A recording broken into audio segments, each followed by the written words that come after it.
રોજ સવારે અને સાંજે દેવી કવચનો પાઠ અવશ્ય સાંભળવો. દેવી કવચ સાંભળતા પહેલાં કોમેન્ટમાં તમારી કુળદેવીનું નામ જરૂરથી લખવું.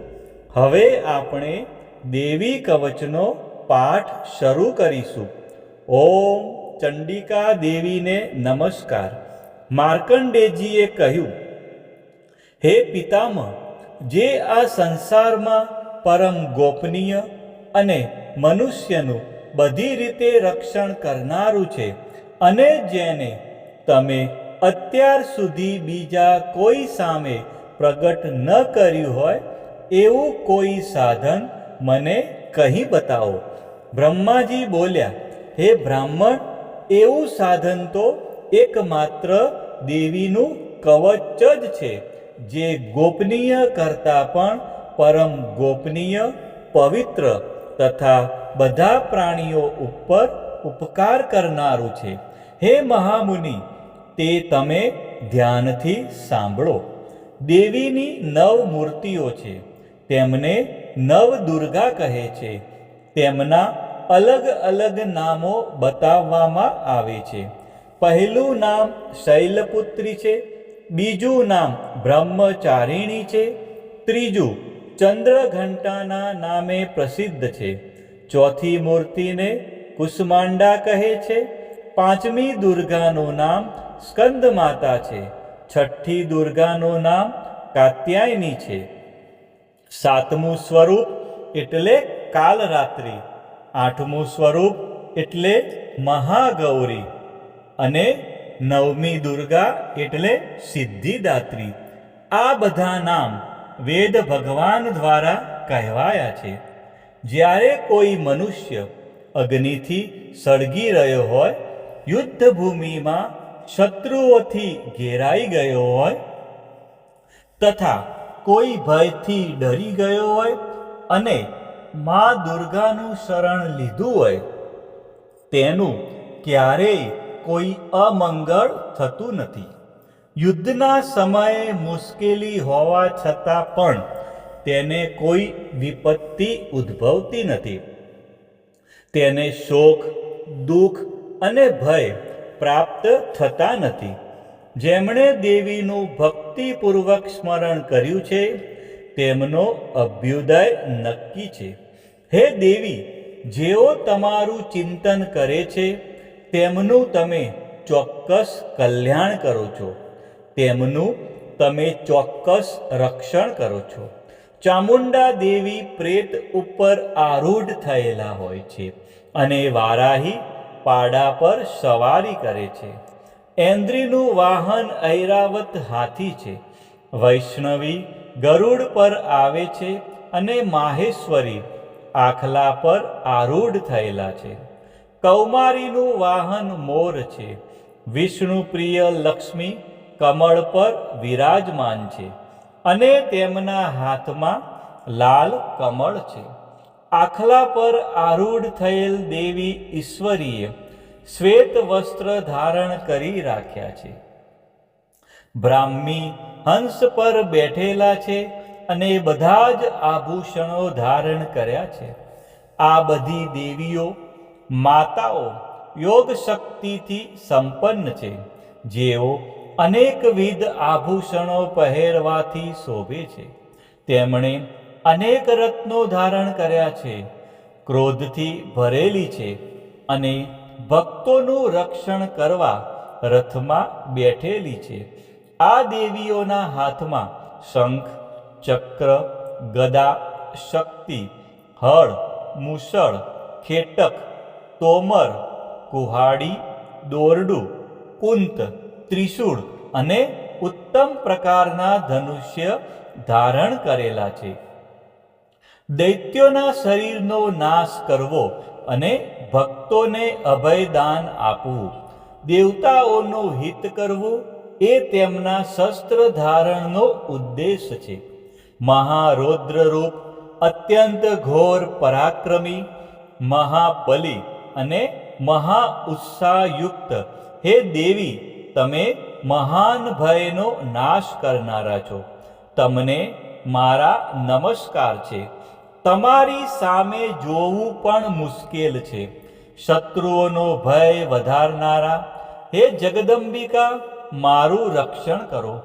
પૂર્વ દિશામાં ઐન્દ્રિશક્તિ મારું રક્ષણ કરે. અગ્નિકુણામાં અગ્નિશક્તિ, દક્ષિણ દિશામાં વારાહી તથા નૈઋત્ય ખૂણામાં ખગધારિણી મારું રક્ષણ કરે. પશ્ચિમ દિશામાં વારુણી અને વાયવ્ય ખૂણામાં હરણ પર સવારી કરનારા દેવી મારું રક્ષણ કરે. ઉત્તર દિશામાં કુમારી અને ઈશાન ખૂણામાં શૂલધારિણી મારું રક્ષણ કરે. હે બ્રહ્માણી દેવી, તમે ઉપરની બાજુએ મારું રક્ષણ કરો. હે વૈષ્ણવી દેવી, તમે નીચેની બાજુએ મારું રક્ષણ કરો. આ જ પ્રમાણે શબ જેનું વાહન છે તે ચામુંડા દેવી દસે દિશાઓમાં મારું રક્ષણ કરો. જયા આગળની બાજુએ અને વિજયા પાછળની બાજુએ રક્ષણ કરે. ડાબા ભાગે અજિતા દેવી, જમણા ભાગે અપરાજિતા દેવી મારું રક્ષણ કરે.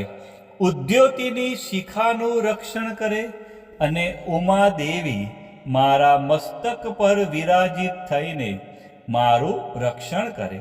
માલાધરી દેવી મારા કપાળનું અને યશસ્વિની મારી ભમરોનું રક્ષણ કરે. ત્રિનેત્રા ભમરોના મધ્ય ભાગનું અને યમઘંટા દેવી નાસિકાઓનું રક્ષણ કરે. શંખિની દેવી બંને આંખોના મધ્ય ભાગનું રક્ષણ કરે અને દ્વારવાસીની કાનોનું રક્ષણ કરે.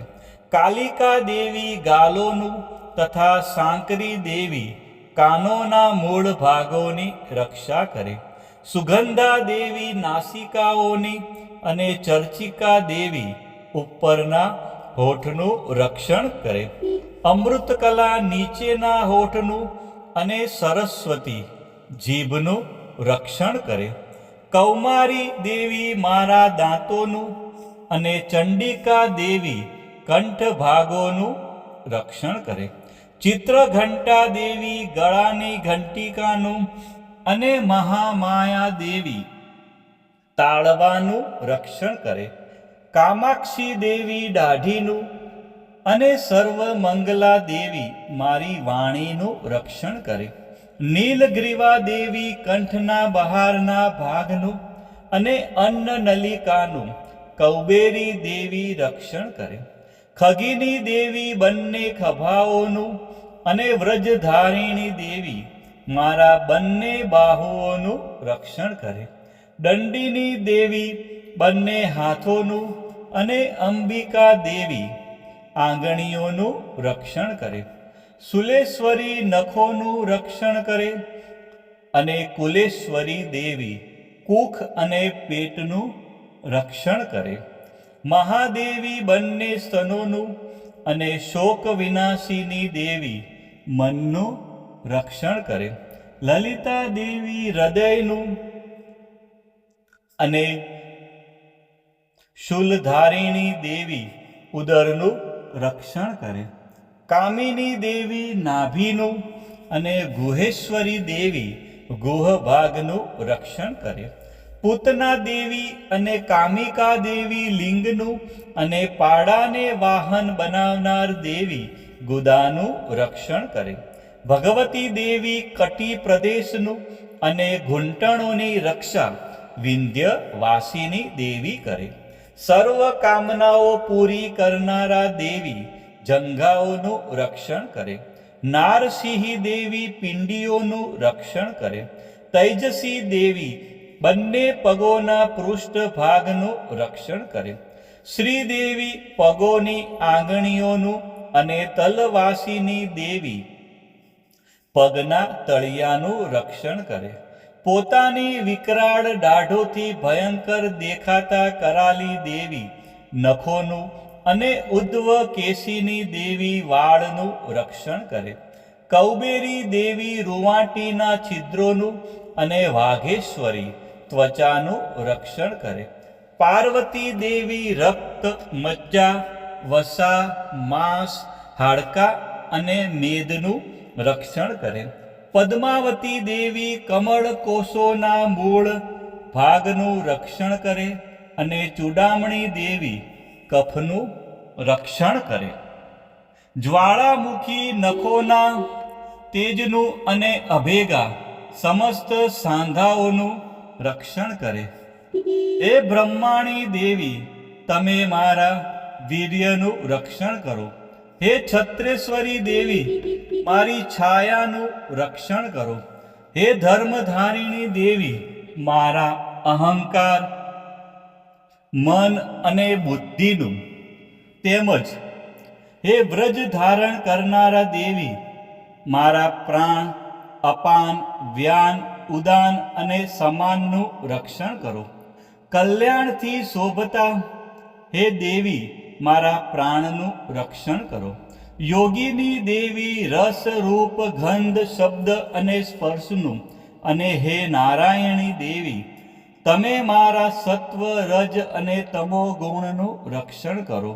વારાહી દેવી આયુષ્યનું રક્ષણ કરે અને વૈષ્ણવી દેવી ધર્મનું રક્ષણ કરે. તથા ચક્ર ધારણ કરનારા દેવી યશ અને કીર્તિ, લક્ષ્મી અને ધનનું તેમજ વિદ્યાનું રક્ષણ કરો. હે ઇન્દ્રાણી, તમે ગોત્રનું રક્ષણ કરો. હે ભૈરવી, તમે મારી પત્નીનું રક્ષણ કરો. હે ચંડિકા દેવી, મારા પશુઓનું રક્ષણ કરો. હે મહાલક્ષ્મી દેવી, પુત્રોનું, સંતાનોનું રક્ષણ કરો. હે સુપથા દેવી, મારા પથનું અને ક્ષેમકરી દેવી, મારા માર્ગનું રક્ષણ કરો. હે મહાલક્ષ્મી દેવી, રાજદ્વારી કાર્યોમાં મારું રક્ષણ કરો. તથા સર્વ બાજુએ રહેલા વિજયા દેવી, ચારે બાજુ રહીને રક્ષણ કરો. હે દેવી, જે સ્થાન દેવી કવચમાં કહેવાયું નથી અને તેથી રક્ષણ વિનાનું છે, તે બધા સ્થાનો તમારા વડે સુરક્ષિત થાય. કારણ કે તમે વિજયશાલિની અને પાપનાશીની છો. મનુષ્ય પોતાના શરીરનું ભલું ઈચ્છતો હોય તો તેણે દેવી કવચનો પાઠ કર્યા વિના એક ડગલું પણ ભરવું નહીં. દેવી કવચનો પાઠ કરીને જ યાત્રા કરવી. દેવી કવચના પાઠથી બધી બાજુથી સુરક્ષિત થયેલો મનુષ્ય જ્યાં જ્યાં જાય છે ત્યાં ત્યાં તેને ધન લાભ થાય છે તથા સઘળી કામનાઓ પર વિજય પ્રાપ્ત થાય છે. તે જે અભિષ્ટ વસ્તુનું ચિંતન કરે છે તેને તે અચૂકપણે પ્રાપ્ત કરી લે છે. તે મનુષ્ય આ પૃથ્વી ઉપર અતુલ ઐશ્વર્ય પામે છે. દેવી કવચથી રક્ષાયેલો મનુષ્ય નિર્ભય થઈ જાય છે. યુદ્ધમાં તેમનો પરાજય થતો નથી તથા તે ત્રણેય લોકમાં પૂજનીય બને છે. આ દેવી કવચ દેવતાઓને પણ દુર્લભ છે. જે આ દેવી કવચનો દરરોજ 3 સંધ્યાએ શ્રદ્ધાપૂર્વક પાઠ કરે છે તેની દૈવી કલા પ્રાપ્ત થાય છે તથા તે ત્રણેય લોકમાં પરાજિત થતો નથી. એટલું જ નહીં, તે અપમૃત્યુથી રહિત થઈને 100 કરતાં પણ વધુ વર્ષ જીવે છે. દેવી કવચ ધારણ કરનારા મનુષ્યની રાજા તરફથી સન્માન અને વૃદ્ધિ થાય છે. આ દેવી કવચ મનુષ્યના તેજની વૃદ્ધિ કરનારું અને ઉત્તમ છે. આ દેવી કવચનો પાઠ કરનારો મનુષ્ય પોતાની કીર્તિથી શોભા પામીને પૃથ્વી ઉપર પોતાના સુયશ સાથે સાથે વૃદ્ધિ પામે છે. જે પહેલા દેવી કવચ કરીને સપ્તસતી ચંડી પાઠ કરે છે તેની જ્યાં સુધી વન પર્વત હોય ત્યાં સુધી તે આનંદથી યુક્ત આ પૃથ્વી ઉપર રહે છે. તેના પુત્રો, પૌત્રો, સંતાન, પરંપરા બનેલી રહે છે. પછી દેહાંત થતાં તે મનુષ્ય મહામાયાની કૃપાથી નિત્ય પરમપદને પામે છે, જે દેવતાઓને પણ દુર્લભ છે. તે સુંદર દિવ્ય રૂપ ધારણ કરે છે અને કલ્યાણ શિવની સાથે આનંદનો ભાગી બને છે. બોલો શ્રી અંબે માત કી જય, ચામુંડા માત કી જય, ખોડિયાર માત કી જય, ઉમિયા માત કી જય, મહાકાળી માત કી જય, બહુચર માત કી જય, 64 જોગણી માત કી જય, વારાહી માત કી જય. આ પ્રમાણે રોજે રોજ સવારે, બપોરે અને સાંજે દેવી કવચનો પાઠ કરવો અથવા સાંભળવો.